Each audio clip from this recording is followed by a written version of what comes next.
Go. Hello, everybody, and welcome to another episode of Interabang Chats.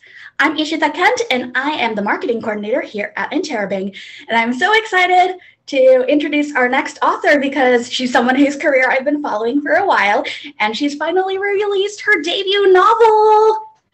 Tashie, say hello. Hi, I'm Tashie Bhuiyan. I'm the author of Counting Down with You. Oh my god, you have one! I love it! My order came in! It's the hardback! Oh my god, I love that! Mine are like packed away in boxes because I'm moving this week. But anyways, yes, I'm the author of Counting Down with You, yes. Which is out on May 4th, 2021. I don't know if it'll already be out by the time this video comes out, but if it is, you can buy it. I think I'm going to release this video on Monday, so it comes out tomorrow. Yeah, we're clearly not recording this on Monday, so. But it comes out tomorrow. You can pre-order. You can buy it tomorrow. You can go to a bookstore and buy it. We'll have copies in store. So yeah. Except you can't have this one. This one's mine. My book. I'm so excited. I was like hoping this would get here so I could hold it up for this conversation because I love that it came in time. I know, and I had the digital copy of the advanced copy, so I had read it on my phone and just adored it. I'm so glad. It's always so cool to like meet people who've already read it because I'm like, oh my god, you've perceived me. Yes, we have perceived you. We have perceived your debut novel. How does it feel? Oh my god, it feels so weird. Like it doesn't feel real. Like it's like right now it's T-5 days away and like that does not feel real at all to me. Like I feel like I'm kind of dissociated from it, but I also feel like it's so real. Like, and I'm like, oh my god, like it's really happening. You're a published writer. Yeah, like if I sit too long and think about it, I get like really freaked out. I'm like, what do you mean? Take it back. There's no anxiety here whatsoever. None whatsoever. Not at all. So, talk to us about this book. How did the idea of writing this book kind of come into your head? Was it sort of the characters come first? Did the plot come first? Let's just kind of talk through the writing process of it. Yeah, for me, for this book at least, the character definitely came first. Karina, the main character, came first. I was reading this craft novel called Story Genius, and the idea, like the concept of Story Genius is basically you're supposed to craft the story around the character's wants and needs. So the first thing I did was come up with Karina Ahmed, and I was like, well, what does she want? What does she need? And like, how do I kind of mold this story around her and what her goals and dreams and passions are?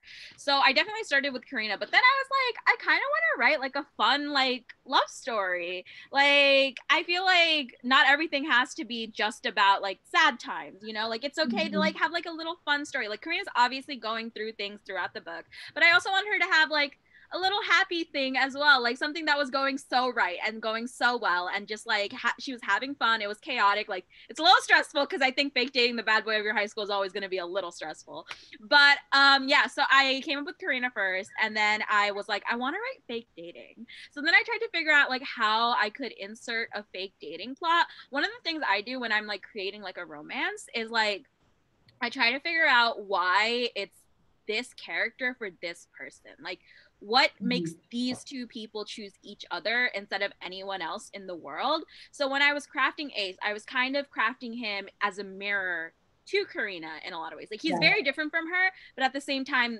they're going through similar enough things that they can understand and see each other, and they bring out the best in each other, which I think is also like a really important thing to have in a romantic relationship. So then I was like, well, why would he want to fake date her? Because I definitely wanted it to be his idea, because I think usually it's the girl's idea when you're fake dating. So I was like, I want it to be his idea because I wanted him to be like a simp for her, to be honest. We love a himbo who is a simp for his girl. Exactly. So I was like, why does he want to fake date her? But so yeah, so that's kind of where the idea all kind of formed. For anybody who doesn't know, himbo is he's stupid, but he really loves women, like, and respects women. Yeah, like and very wholesome, like, really very dumb, nothing up here, heart of gold. And then simping is, how would you describe simping? I like don't even know. I think it's like yearning, but like in a way that's like not like from afar. Like you're just straight up like, I would do anything for you. Like just any single thing. Just name it and I'm doing it. Like that kind of thing. Like just like devoted. Very non-toxic masculine love. Devotion, I think. I think that's Oops, sorry, phone. about it. Anyways, but yeah, I love Ace. I would do anything for Ace. It's really funny, you know, for somebody who struggles with mental disorders and is Indian and in an interracial relationship, somehow Ace is my favorite character in the book. I feel like that's so valid because I feel like Ace would be Karina's favorite character. In a way. Yeah. If Karina was in a bookstore looking for YA romance, which find yourself a fella who buys you whatever you want at a bookstore, though. I was thinking about it the other day and I was like, 12 books a week is like expensive, especially if they're hardcovers. Like that man is spending money on her. Yes. Like, one of the main plot points that he gets to date her to fake date him is that he'll buy her books from his local indie, which thank you for that shout out to local indies in the book. Of my local indies, I simply had to shut it out. I mean, we are here for books that celebrate local indies and stress the importance of them all the time. So I feel like every contemporary book I ever write is going to have like a mini shout out. Like in my second book, I have like the shout out in like chapter 4, I think, where somebody comes into the store and they're like, oh, do you know the way to like Astoria Bookshop, which is like one of my local indies in New York? And they're like, oh yeah, like blah, blah, blah, blah. Cause I like feel like I just have to shout them out. Like, how can I not shout them out? Yeah, that's so great. And we love Astoria here too. So I'm excited for that. Astoria. So I'm excited for that to literally be my local bookshop. Yeah, so Ace is basically just like you were saying you wanted Ace to be the fake dating trope. Bookworm's dream. Yeah. And you wanted that whole plot point of Ace coming up with the fake dating idea. And then we've got Karina, who's really, I think a lot of, you know, second gen and third gen Indian Americans are going to relate to her in a lot of ways. I know I did.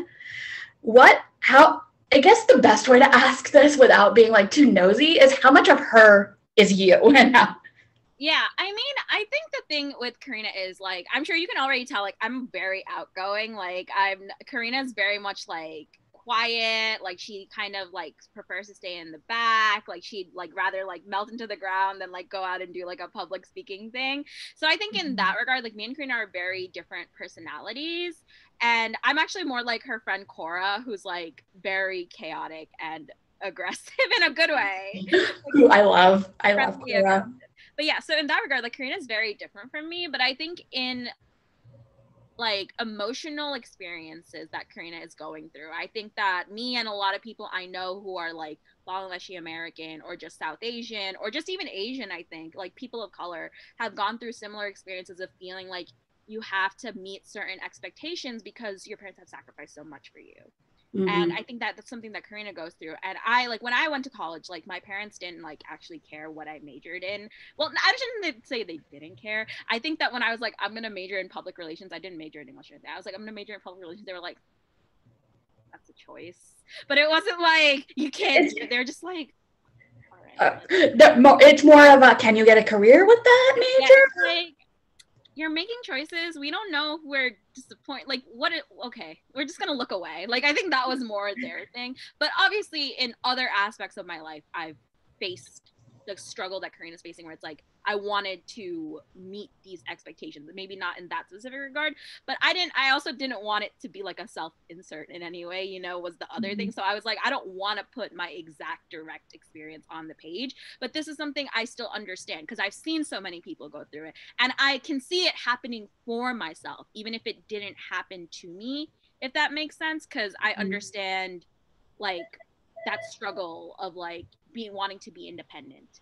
but like not knowing how to stand your ground and all of that. So I think in like that regard, like Karina is like me and like so many other second, third gen immigrant like children. Also her anxiety I very much relate to. Like I put a lot of my own like experiences with anxiety on the page for Karina. Unlike Karina though, I do think like Karina's like I said before, like a little more withdrawn, so she's kind of more hesitant, whereas like when my anxiety, like I will overcompensate. Like I will be like, I need to know everything about everything and do everything right now and fix everything as fast as possible. Like that's how like my anxiety works. But like the way that she was thinking and like all of that kind of stuff was definitely stuff that I kind of drew on my own experiences for. Yeah.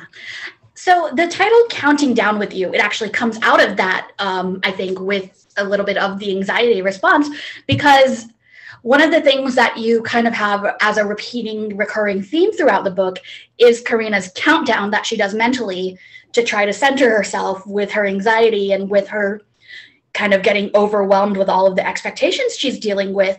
Is that a coping mechanism that you came up with, that you use, or is that like... Yeah, sorry. What are you saying? Is that just kind of one that you know other people use and you thought it worked for her? Yeah, so it's not one that I personally use, but I remember when I was writing the book, at first, like, I didn't know that was going to be her coping mechanism, right? Like, I didn't go in knowing that. But, like, while I was writing, she was, like, in her, like, I wrote out, like, I count down from 10 in my head. And then I was like, what if I actually like wrote out like the numbers? Because I was just writing like, oh, like I count down from 10 and then I do blah, blah, blah, blah, blah. Because I think some people like do that where they just like count down to kind of calm down and like find their balance again and then like recalibrate. But I was like, what if I actually wrote out the numbers every time that she kind of does it?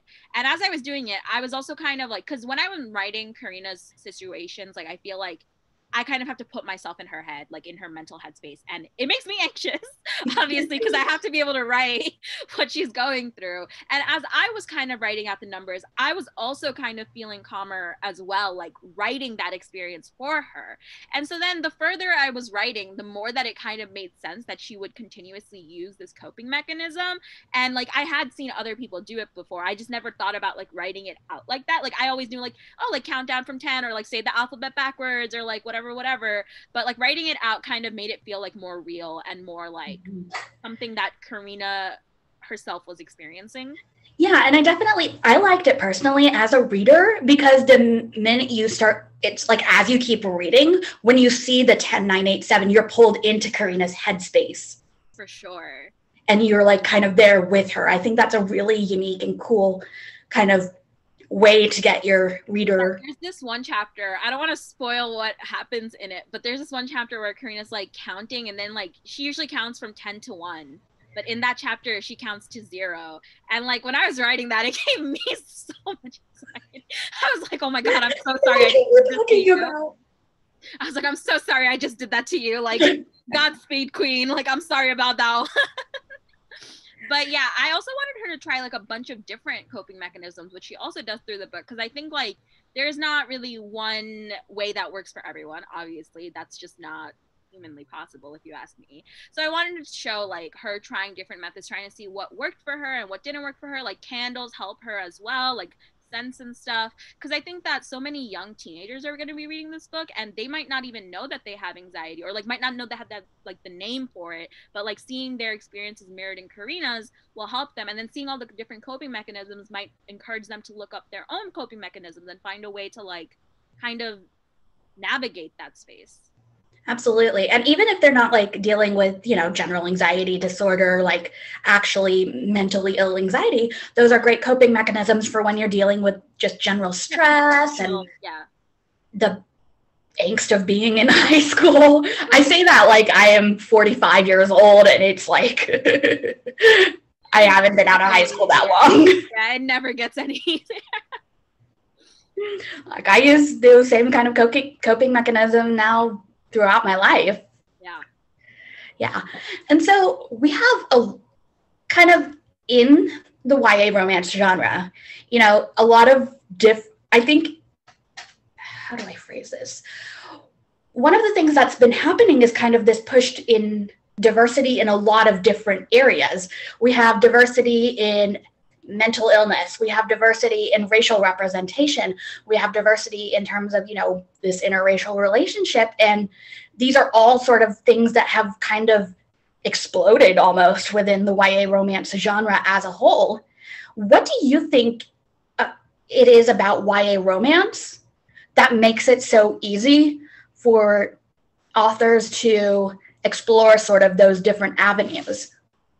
I think that, to be honest, children, like teenagers, are like the change that we're gonna see in the world. Like teenagers that are growing up now are so much more, I don't want to say educated per se, but I almost do want to say educated per se. Like I feel like they're so much more aware of social issues at the very least than a lot of people were 10 years ago, 20 years ago. Like they have so much more awareness of the people around them and empathy for the people around them. And I think that's so important. And I think that we're like with the internet as well, right? We have more access to different like avenues of like, oh, this is what's happening in this country or this is what's happening in that country, and like seeing more people like ourselves like in media is becoming more and more of a common thing. So I think that YA romance is like one of those avenues where you can like finally see yourself because you didn't have that chance 10 years ago. I know that when I was in high school there were no books with Bangladeshi main character. Like that was not a thing. I've never read one until like I think the first like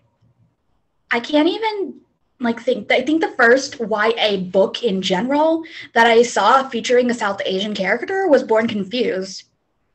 I don't even know. By Thanuja Desai Hithier, and that was like in 2003. Yeah, like I think I was like, 16. Yeah, it's definitely like more and more recent. But so I think that for me, like living in New York, growing up in New York City, like it just wouldn't make sense for me to not write a diverse story. Like I grew up surrounded by diverse people of all backgrounds, from all kinds of families, all kinds of religions, cultures, sexualities, genders, etc. Like in high school I was part of my GSA. Like it just did not make sense to me that I would write a book that didn't feature backgrounds like that. And it didn't make sense to me to write a romance story that didn't have that kind of aspect to it as well. So I think that being able to see yourself, I think, as the main character is such a like different experience. Like seeing yourself loved and appreciated, and like for example, like Ace is like a simp for Karina, right? And like seeing like, this boy like love this like South Asian girl so much, I think is like a different level of just like feeling like, wow, like this could happen to me, like a boy or anyone, like, you know, just like being like the main character and being in the spotlight and being appreciated and loved is something that we don't get to see for ourselves a lot. And like I think that it's great to be able to do that with a romance, because I think that we've never been like in that kind of situation. Like usually we're like side characters, if that right? So like to be the main character of the story, to face these struggles that so many like second gen kids are facing, and to also fall in love while that's happening is just like what we deserve, you know? Yeah, absolutely. And I think, you know, there's a lot of power in telling people that narrative that we are lovable. And, you know, with the Western beauty standards and Western everything standards, you know, we've been told like, oh, we're too dark, we're too, our features are too Asian or whatever. Yeah, especially with the recent AAPI stuff, like it's been rough out here. Yeah. So I think it's really, really important that we have these stories of love and being loved and being worthy of love. I agree. Absolutely. So we've talked a little bit about Karina, and kind of then I want to go into her family that you built outside of it. One person that I adored is Karina's grandmother. Right. And I think she's just like, she is everything I want in a grandmother. And it's just, it's so, I don't even have words for her. Like, how did you come up? Because a lot of people are like, oh, parents are not supportive, grandparents are not supportive too. But we have her grandmother in a, you know, very different role in which she loves and supports Karina. She loves and supports her dreams of, you know, I don't want to go to med school. I don't want to, you know, follow the typical Bangladeshi girl's path. And she, you know, kind of fights for her and sticks up for her in that way. How did you come up with the idea of, no, Karina needs somebody in her family, in her pocket, like on her side?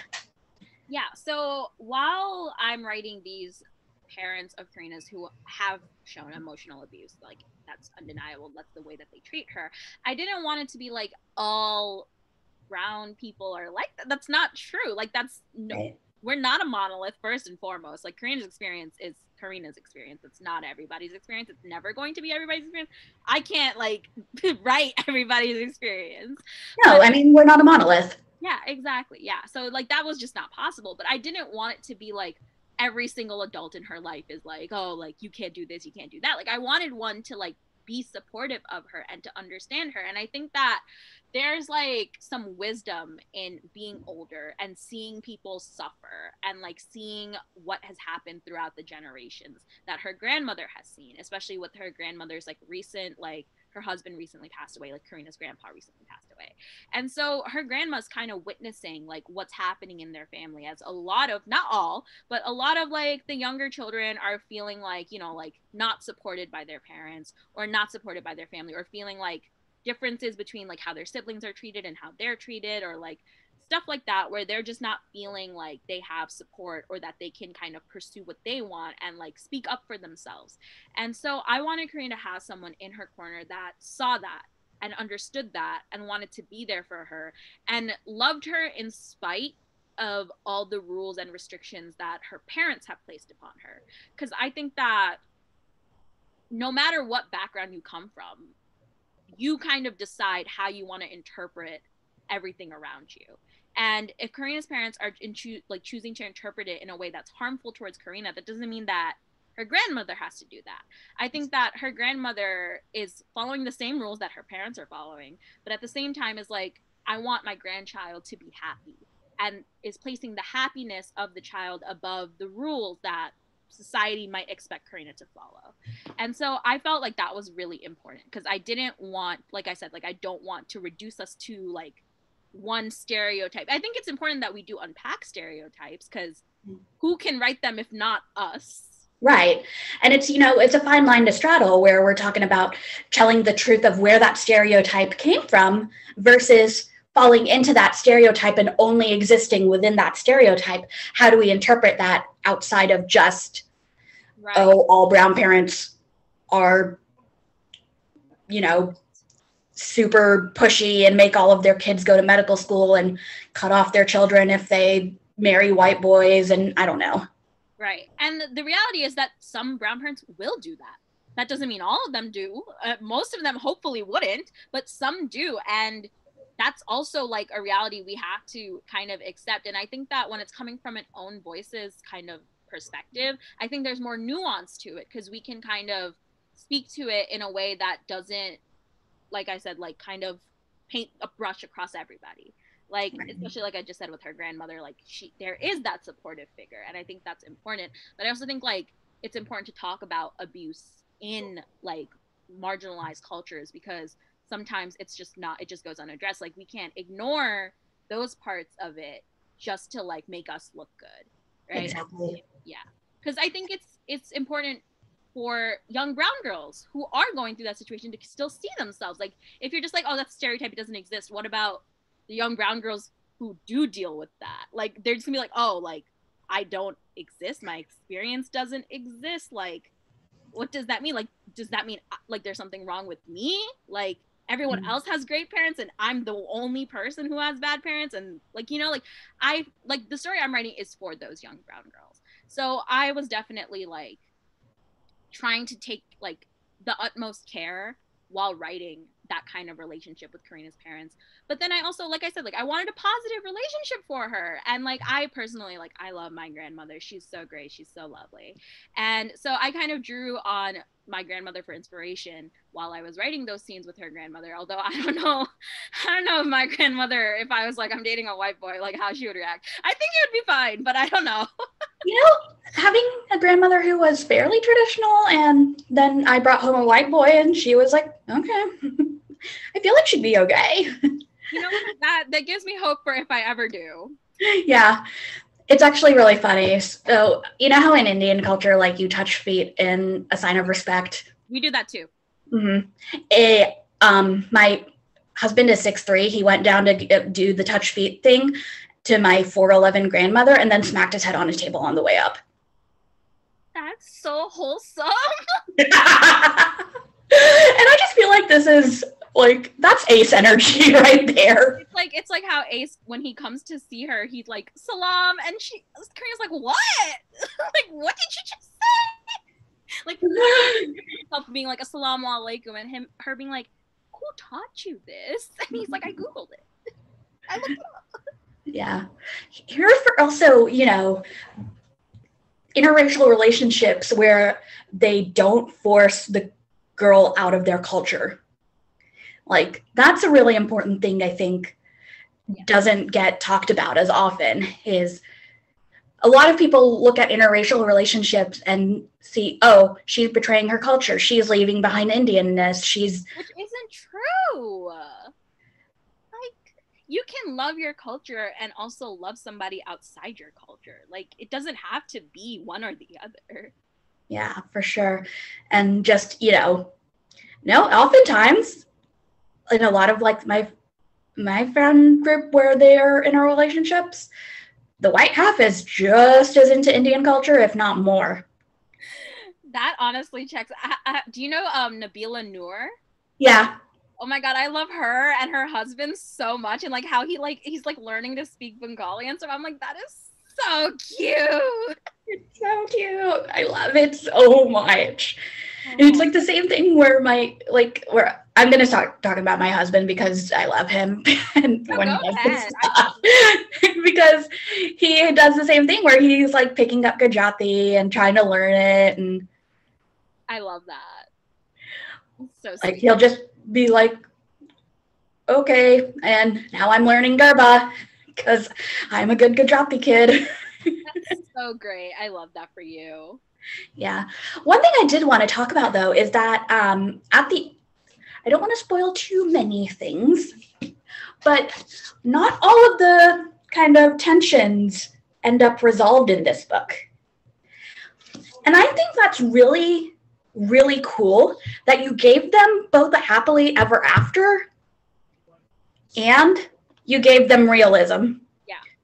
What was that like, kind of straddling that, like trying to make sure it was both like the typical romance happily ever after while still working on making sure it was true to what you think the experience would be? Yeah. So as like someone who grew up in a similar household to Karina, I feel like I was like, it would be very bold of me to say that I was like, I'm also starting to think like how to not spoil. Give them one big heart attack right after another. Yeah, I think that, okay, let me backtrack. I think that when I was writing this book, I knew that Karina's central conflict was with her parents, and it has to do with her dreams. Like she wants to be an English major. Like she doesn't want to be a doctor. Like that's like her whole thing. That's in chapter 1. And while I was writing that, I was like, I want this to be the central conflict. So I didn't want Ace to be part of that central conflict. Like I wanted Karina to have a happy thing outside of her situation with her parents. And obviously Ace is a part of the situation in that he's a supportive figure for her. He's there in the background. He's kind of chilling, to be honest. But I didn't want him to be a part of the problem. Like I felt like Karina had enough on her plate without Ace like stepping in and then also like causing problems for her. And so while I was writing that, I wanted that balance of like having him and her grandma and her friends and her brother and all those, like her teacher, like everyone to be supporting her while she's dealing with this very real personal conflict. And so doing that kind of not gave like a back seat to the romance, but it kind of set them on two different paths where there was the conflict with her parents and then there was the romance with Ace, and those were two separate things. Mm-hmm. And so when I got to the end of the book, those things are still separate, which I think is not too much of a spoiler, so I think that's fine. But those things are still separate. And I felt like that was realistic because I think that a lot of times as an abuse survivor, as just like a young girl in like a household where you don't feel like you can be honest, like you compartmentalize things. Like you're like, all right, like I'll deal with this when I'll deal with things as they come type of thing. And I think that's also Karina's mentality where she's like, I'll deal with things as they come, because she has enough on her plate going on throughout this book that she's like, that's a problem for later. Like that doesn't need to be my problem right now. And I think that's sometimes the only way to survive, because like you said, like packing too many things close to each other is just like too much. Like it's just too much, especially for someone with anxiety. Like I don't think, Oh yeah. yeah. I don't think So she'd be I able to think do that it. that was kind of my thought process, like keeping those two things separate and not having them be like issues for both sides. Yeah. Absolutely. And then the other thing I wanted to kind of touch base on is the fact that conflict with family is not just a Karina issue. How did writing Ace's family come about, and how did like that develop over time? Yeah. So like I said, like earlier on, I wanted Ace to be a mirror for Karina. Like I wanted them to both be able to look at each other and see each other, even though in a way they're in opposite situations that are the exact same. If that makes no sense, but when you read it, it'll make more sense. Um, but so Ace is also struggling with like familial expectations and like not feeling like he has like unconditional love the same way that Karina also doesn't feel like she has unconditional love. Like they both think that it's like conditional, dependent on what they want to do and who they are and how they are going about their lives. And so with Ace, it's like slightly easier, I think, for him because his problem is stemming a lot from his brother, and Karina's problem isn't stemming, like her brother plays a part in her situation, but it's not like the main conflict is not with her brother. Her brother's more of like a comparative figure than the actual conflict itself. But with Ace, most of the conflict comes from his brother, who's a year older than him and is like a jerk. Yeah. I was gonna say like an overachiever, like, but that is a jerk overachiever who is kind of like has like his own like little superiority complex. Like he's a lot, and I was really irritated by him most of the book. And you're valid for that. I think that was kind of the intention. So you're valid like, for that. Valid overachiever white boy is like, I cannot deal with them. Yeah, it's a lot. But yeah, so since Ace's conflict kind of deals with that, I think that once he resolved the situation with his brother, it was much easier to resolve the situation with his parents. Whereas with Karina, when she resolved the situation with her brother, it was still like, oh my God, I still have to deal with my parents. Yeah. So yeah, like when I was reading Ace, I wanted him to kind of still like, even though his is more centered around him and Xander, his brother, I still wanted it to be a thing where he kind of understood that him and Karina have limitations on what they're doing, and they're both playing it out in different ways because they have different personalities. Like Karina would never do what Ace does, and Ace would never do what Karina does. But as they grow together in the story, they kind of see like why the other person is doing what they're doing, and kind of like take not like inspiration, I guess, but like learn to like look at each other and see like how they can like almost better themselves and how they can grow and like find a way through this. Because like I don't think that necessarily, especially for young brown girls, like I don't think fighting back is always an option. I don't think running away is always an option. I think that especially when you're young, when you're 16 years old, you only have them. Like you don't have any resources outside of that, so you kind of have to walk that fine line. And so I think that Karina is just like Ace's advice to her, and I think everyone's advice to her is kind of just to like stay as strong as you can. And I think that's all you can do in those situations. And I think that having like people who love you give you that kind of support where they understand that you can't really do whatever you want is really important. And I wanted Ace to have that understanding with her. And I think that the only way he could have had that is if he was having similar situations at home. Yeah, for sure. That's a really cool explanation. I was just sitting here like, wow, this is so fascinating. I would have never like thought that deeply about character building. So speaking of characters, can we talk about the best supportive girl gang in the business? I am obsessed with them. Cora and Nandi are, I cannot express enough how much I love supportive girlfriends in YA books. Like, it's so healthy. They're so healthy. They're so wonderful. And they're so just pushing Karina to be her. Yeah. And I just love that so much. Me too. I think that that female friendships are so important. Like women supporting women is just so important to me personally, because all of my friends are so supportive of me. Like whenever I'm making stupid decisions, like they will yell at me, and I think that's important too. At the same time, like the other day I was doing something very chaotic, which I won't say in case the person who I was being chaotic about ever sees this video, but I was doing something very chaotic, and I texted my friends and I was like, should I do this? And they were like, choose violence, Tashie, do it. And I was like, yeah, okay, like I'll go choose violence. But then I had like woke up that day and you chose violence. I did choose violence. It didn't work out the way I wanted, but that's okay. But yeah, I think that having friends who are supportive of you like that and will enable you, but also like push you to be like the best version of yourself and like draw you out of your shell and like encourage you and like show you when you're like being a little thick-headed. I think that's very important. Like when you're like there's a part where Karina's like, he doesn't like me, it's just fake dating, like I don't know what you're talking about, and they're like, Karina, like get it together.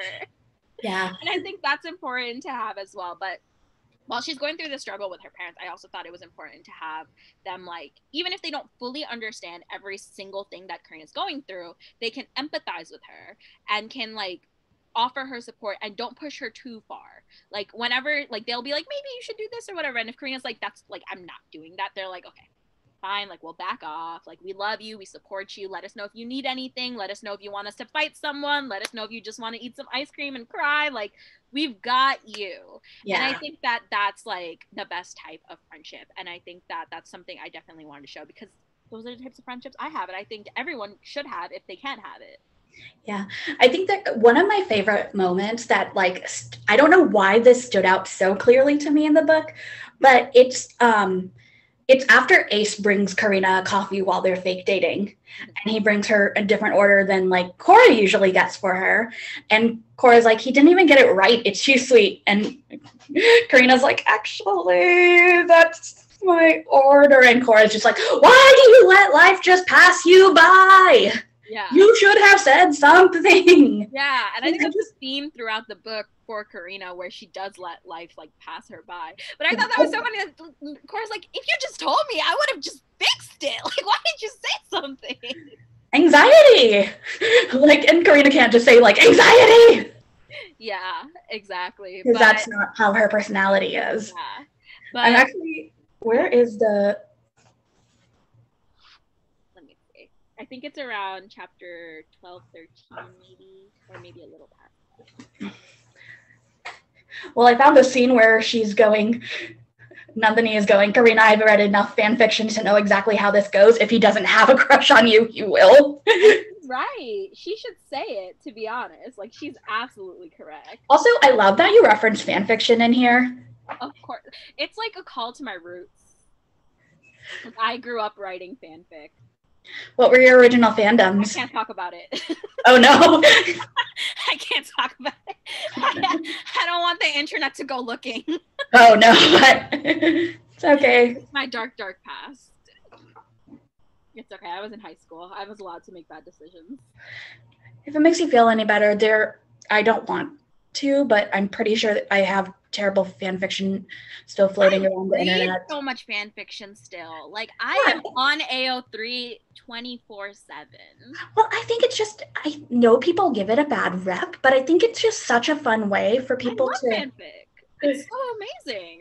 Like, the fact that it's literally like people are putting out free content of their favorite characters just for fun, like that's such a beautiful way of creative expression and such a fun way to share your passions with other people. I love fanfic. I think it's amazing. Do you think you'd ever say what I wrote fanfic about, but I love fanfic as a concept. Do you think you'll ever read fanfic if people write fanfic of Counting Down with you? Do you think you'll ever read it, or do you? I know there's like a legal issue with it, but I don't know if it would count for Counting Down with you, because I think the legal issue is you can't read fanfic for your books in case you write more of the characters and you draw inspiration from the fanfics, and then there's like legal crossover territory because you're stealing ideas.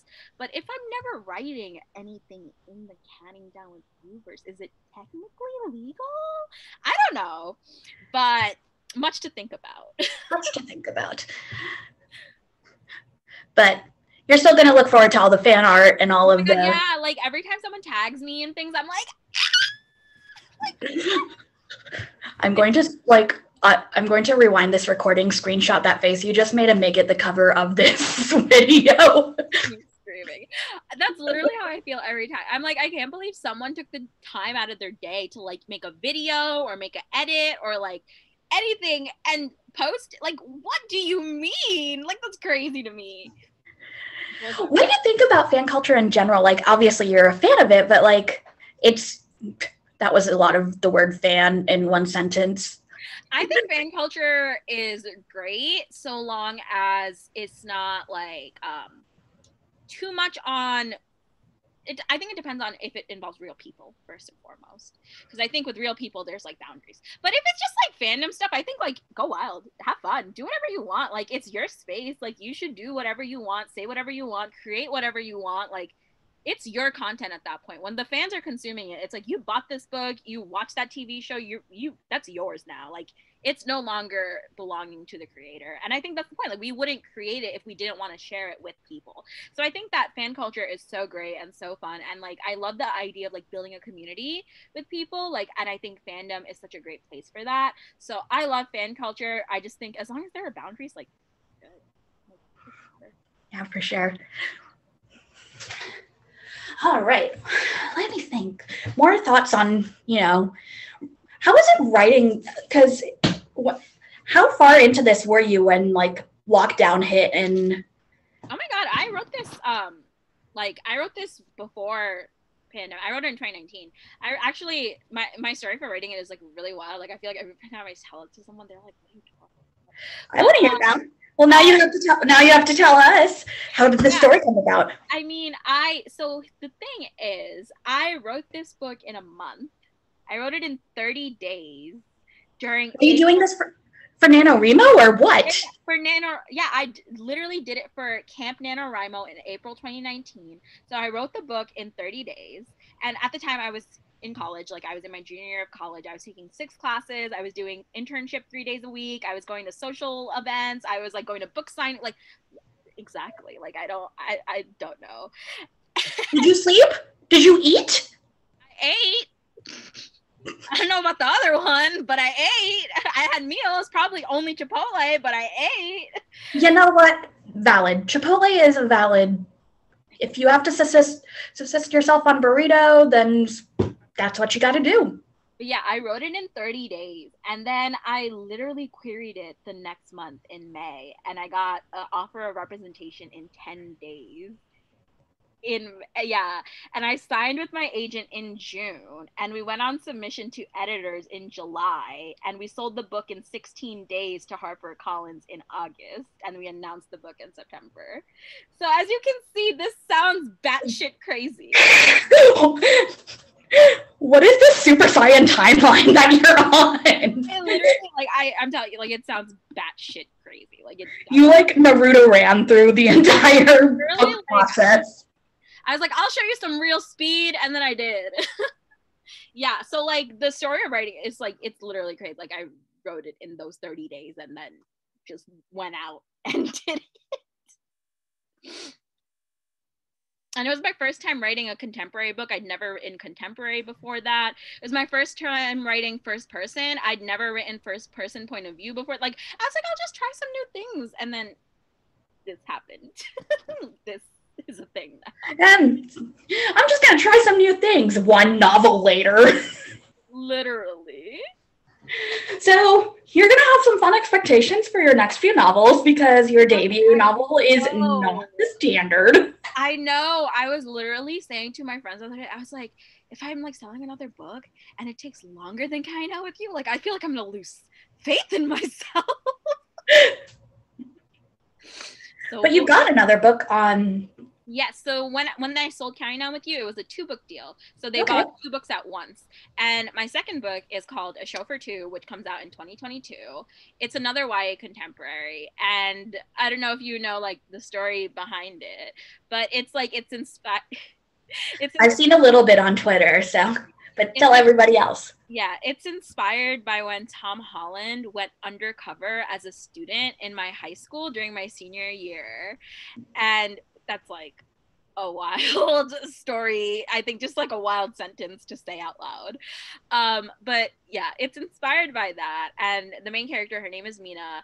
And when indie film star Emmett Ramos like enrolls in her high school under a secret identity, she's determined to do whatever it takes to convince him to star in her short film because she's the president of like the film club at her school.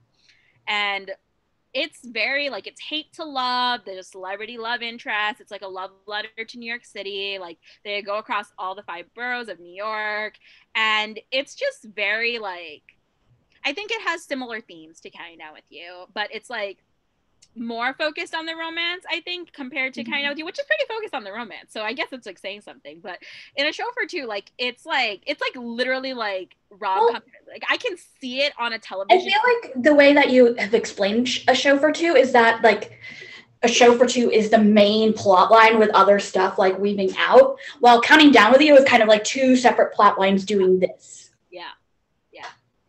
For A Chauffeur Too, like Mina has similar like mental health stuff. She has family struggles, but like I think her main thing is like I need to get this celebrity in this short film and I need to like work with him, and she can't stand this man. Like she literally wants him in the ground, and she's like, okay, gotta be nice, like it's fine. But he knows that she doesn't like her, and he's like he loves pissing her off. Like he's literally like he's always like flirting with her just to like irritate her, and she's like, think about the short film, do it for the short film. Maybe she needs the counting mechanism of don't get pissed off, 10, 9, 8, 7, 6. Yeah, like I feel like if she was counting down, it would be like not to kill someone, like not to commit homicide. The mental health thing on her side is like she doesn't actually have anxiety, she has depression.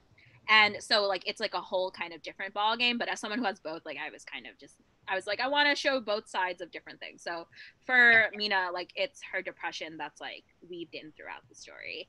And I think like it's the same way like with Karina, where like it's not the main plot of the book at all, but it's just a part of her, and it's something that she deals with throughout the story. And it's just, I mean, it is characterization more than it is a plot line. Exactly. So that's the same thing with Mina. And Mina is going through it, but she's also having fun. She's going around New York City. She's falling in love. She's following her dream. She's doing the thing. I'm going to say that you didn't stalk Tom Holland around New York City to try to get him to star in a short film. I did not. I don't even know anything about movies. I don't even know how to film a short film, first and foremost. Like I don't even know how that would work. Like I don't even know if my school had a film club, first of all. Like I have no idea. I had to do a lot of research on that end because I was like, I don't know anything, but I'll figure it out. It feels like Counting Down with You wasn't really something you had to research. And yeah, I didn't have to do a bunch of research for that. For A Chauffeur Too, I didn't have to do a ton of research either, since she's like in high school, so it's not like she's like a professional, thank God. And since my major in college was public relations, and I was initially like when I was going into college doing public relations, my intention was to go into celebrity PR, like to work in the entertainment industry. So I was able to like handle like Emmett's side of things because I was like, I learned this in school, so I can do this. Like Emmett's a celebrity, I know how that works. Like I know how the PR stuff works. Like I know how that works. So that was like easier on that side too, like to deal with Emmett's side of things. But like when Mina was like, oh, like we need this for the film or that for the film, I was like texting my one friend who's like a huge like film nerd, and I was like, Juliana, like what movie should she watch? I don't know. What movie do you guys hate? Which ones do you like? Like, what should be like? I was literally like, oh, hey, friend research is still research. Exactly. Use the resources you've got. Exactly. Yeah, Emmett is honestly actually very different from Tom Holland, because I feel like Tom Holland, like everyone knows he's like a sweet like cinnamon roll, like he's wholesome, he's like a little awkward, he's like spoiling, like, you know, he's just very wholesome. Emmett is like a heartbreaker, like an asshole. Like he's like a complete, like the thing that Mina calls him the most is a dickhead. Like that's literally basically her nickname for him. She's literally like, you dickhead. You like, she can't stand that man, as I said. But he's very, very different from Tom Holland. I was like, some people have been like, oh, like I want Tom Holland to play him in like the movie or something, and I was like, he's half Chinese, so Tom Holland can't play him in the movie. But maybe Tom Holland can be like a random cameo. Like, you know how like Stan Lee has his like random cameos? Maybe Tom could just have like a random cameo. That would be funny. You have a thing for bad boys, don't you? Ace. Yeah, I feel like I love like a good morally. I think it's because I like my favorite genre is fantasy, and so I have a thing for like the morally gray like villain love interest, and I'm like I can't make them villains in contemporary. Like that's not that feels illegal. But I was like, they can have a little bit of the asshole part. Like that's okay. The arrogant jerk who's, the heart of gold. really knows how good looking and tempting they are, but oh my god, Emmett knows. Like Emmett, oh my god, he's too much. Like he's I mean, Ace has got it too. He knows he's a heartthrob. He definitely knows, but he won't he keeps to himself. But like Emmett, well, like Mina is so annoyed because Emmett will flirt with like everyone in the film club, and she's like, if you don't stay away from my freshmen, I'm going to kill you. Like, don't even look at them. Don't even perceive them. They're a very chaotic couple. I'm looking forward to everyone being able to read their book. All right, hard question time. Who's your favorite couple? From my books or in general? From your two books, who do you love more? Karina and Ace or Mina and... Can I cheat and say Cole and Nora from my Dark Rapunzel work in progress? Fine, I'll let you cheat, but only because I love everything you've tweeted out from that Dark Rapunzel work in progress. Yeah, I think Cole and Nora are my favorites, which I'm sorry if anyone is watching this not knowing what I'm talking about, but I really love them, and I'm really excited for when hopefully one day they can be out in the world, hopefully as my third book. We'll see. But they're probably my favorite. But if I have to choose between Mina and Emmett and Ace and Karina, I personally think that I grow with each book that I write. So based on that, I feel like I have to choose Mina and Emmett because I think they're better characters that I wrote because I grew as a writer, the same way that I think Nora and Cole are better than them because I wrote them after Mina and Emmett. So I think that with each book I grow more, so I have new favorite characters each time I write a new book because like but like Ace and Karina are like my firstborns, like like I love them, but I think I'd have to say Mina and Emmett because of that. Yeah, for sure. So what are your final thoughts kind of now that you're, counting down with you is going to be out in the world? Yeah, I mean, I'm just kind of like really overwhelmed and like really excited, and like I hope people like it. Like I hope people enjoy reading it. Like it's really wild to think like anyone can go and pick it up now, because literally anyone could just walk into any store and just buy it now. Like that's kind of wild to me. So I'm like excited for people to read it. I hope that the reception is good, and I'm excited to also just go into a cave in June and just not be on the internet for a hot minute and just take many naps. I'm very excited for that as well. But yeah, I hope everyone enjoys reading it. I hope everyone enjoys meeting Ace and Karina. I hope that reading Karina's story leaves people feeling seen and gives them a sense of hope, and that they come out of it feeling like a warm hug. Yeah. So what other events and stuff do you have going on for Counting Down with You? Do you want to tell us about them so people can join you to talk about it more? Since today is Monday, tomorrow on May 4th, I have an event with Books of Wonder with Tahira Mafi, who is like, I literally love her so much. I still cannot believe she said yes. Like I don't know. Like I would have started screaming. Oh, I did. I absolutely did. Like I'm like such a huge fan of her. So I have a launch event with her tomorrow at 6 p.m. Eastern. And it's with Books of Wonder. You can find all the information on my website. I have a little tab that says events. And then on May 7th, which is Friday, I have an event with Astoria Bookshop. And the event is with a bunch of other Gen Z authors. So it's with Chloe Gong, Zoe Hana-Makuta, and Christina Lee. And I'm sure we're going to... That's quite the lineup. Yeah, it's going to be very chaotic. We're all like really close friends. So you can imagine it's just going to be messy in the best way. And that's at 7 p.m. Eastern time, and it's also available on my site. You can register now. If you pre-order from either of those bookshops, you get a signed copy. So Support your local indies too, though. If you pre-order from an indie, you get a bunch of here we go. You get a bunch of if you pre-order in general, you get these 2 art prints and a bookmark. But if you order from an indie, you get all 3 bookmarks. And why would you say no to more bookmarks and supporting your local indie? That's what I did. So I'm going to be getting art prints to put on my wall with all of my other fan art. So pretty. I literally am obsessed. I love They're so cute. So much. I'm truly obsessed with them. Karina's so pretty. I can't get over so pretty. But yeah, so if you pre-order, you can submit the receipt to my website as well.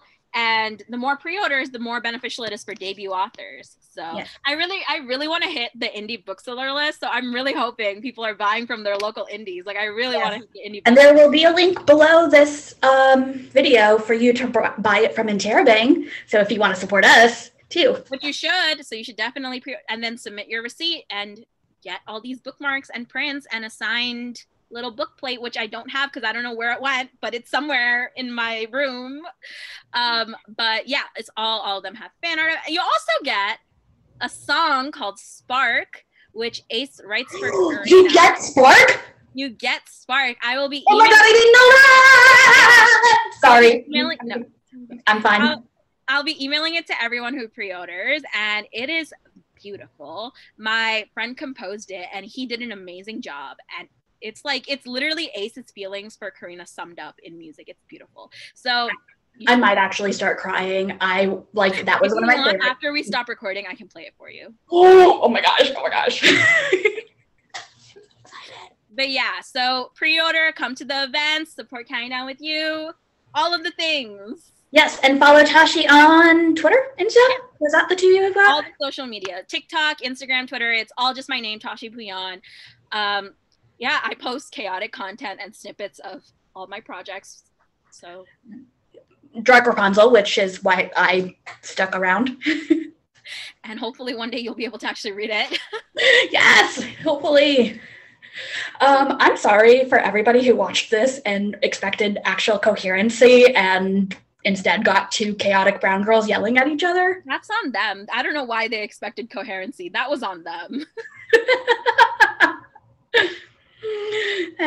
Anyways, you can follow Interabang Books for more cool author recommendations, what's new and hot in the store. We've got all sorts of bookstore events coming up, both virtually and starting in June. We're actually going to be doing in-store. Oh my God, that's so exciting. Because we're getting to, enough vaccination that we can have in-store events with masks. With masks. Wear your mask. Don't show up without a mask on. I will throw a mask at you if you show up without a mask on. As you should. Yes, definitely. And I'm so excited for that. So go to interabangbooks.com. That has our virtual events calendar and our in-store events calendar. Facebook.com/interabangbooks, at interabangbooks on Twitter, and at interabangbooks on Instagram. And I keep thinking we're going to make a store TikTok, but I don't actually understand TikTok, so... I think if you don't understand it, just leave it. It's not worth it. It's not worth trying to figure it out. I don't really know how a bookstore would do TikTok. Yeah, I also don't know, actually. I don't even know how companies are really doing it. I feel like it has to be very individual person TikTok content. Yeah, I don't know. I feel like a TikTok would just be me screaming about books a lot. I mean, that would be great. Just 60 seconds of me going, read this book! And that would be amazing. I would simply like that TikTok, so... All right. Well, thank you so much, Tashie, for taking time out of your day to chat with us. Of course. It was a delight. Thank you for having me. Of course. And to everybody who watched, thank you for watching, and we hope to see you on the next Interabang chat. Bye.